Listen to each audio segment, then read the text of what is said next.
ഇന്ന് നല്ലൊരു ചക്കക്കുരു തോരൻ ഉണ്ടാക്കാവേ. നല്ല രുചിയാണ്.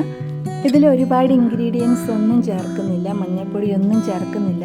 തോരൻ ഉണ്ടാക്കി കഴിയുമ്പോൾ നല്ല വെളുത്തിരിക്കും. നല്ല കറിയാണ്, പണ്ടൊക്കെ അമ്മമാരുണ്ടാക്കുന്നതാണ്. പെട്ടെന്ന് തന്നെ നമുക്ക് തയ്യാറാക്കാം.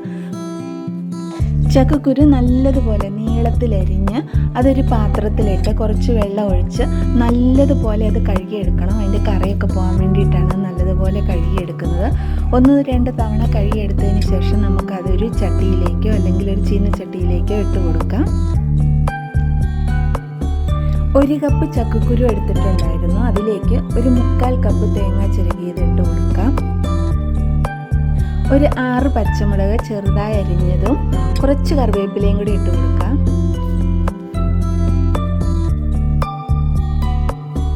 ഒരു ചെറിയ സ്പൂൺ ഉപ്പിട്ട് കൊടുക്കാം.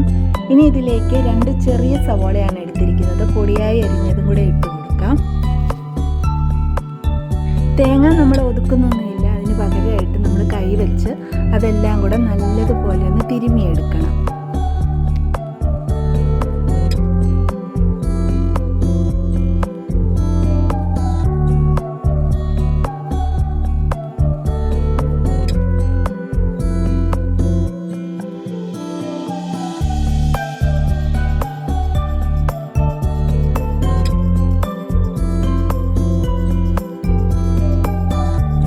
നല്ലതുപോലെ ഒന്ന് തിരുമ്മിയെടുത്തതിന് ശേഷം അതിലേക്ക് നമുക്ക് 1 ഗ്ലാസ് വെള്ളം ഒഴിച്ചു കൊടുക്കാം.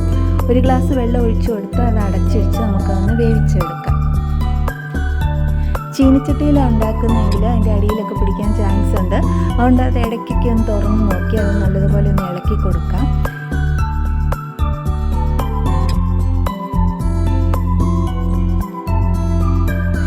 ചക്കക്കുരുവിലെ വെള്ളമൊക്കെ വറ്റിയാൽ നല്ലതുപോലെ വെന്ത് വന്നിട്ടുണ്ട്. ഇനി നമുക്ക് അതിലേക്ക് കടുക് താളിക്കാനായിട്ട് ഒരു പാൻ അടുപ്പിൽ വെക്കാം. അതിലേക്ക് കുറച്ച് വെളിച്ചെണ്ണ ഒഴിച്ചു കൊടുക്കാം. വെളിച്ചെണ്ണ ഒന്ന് ചൂടായി വന്നു കഴിയുമ്പോൾ അതിലേക്ക് 1 ടീസ്പൂൺ കടുകിട്ട് പൊട്ടിക്കാം. കടുകൊക്കെ ഇട്ട് പൊട്ടി വന്ന് കഴിയുമ്പോൾ അതിലേക്ക് കുറച്ച് കറിവേപ്പില ഇട്ട് കൊടുക്കാം. ഇത് താളിച്ച് നമുക്ക് കറിയിൽ ചേർക്കാം. എന്നിട്ട് നല്ലതുപോലെ ഇളക്കിയെടുക്കണം. നല്ല ടേസ്റ്റുള്ള കറിയാണ്. ഇതിനകത്ത് മഞ്ഞൾപ്പൊടിയോ വേറെ ഒരു ഇൻഗ്രീഡിയൻസ് ആവശ്യമില്ല. പഴയ അമ്മമാരൊക്കെ ഉണ്ടാക്കുന്ന കറിയാണ്.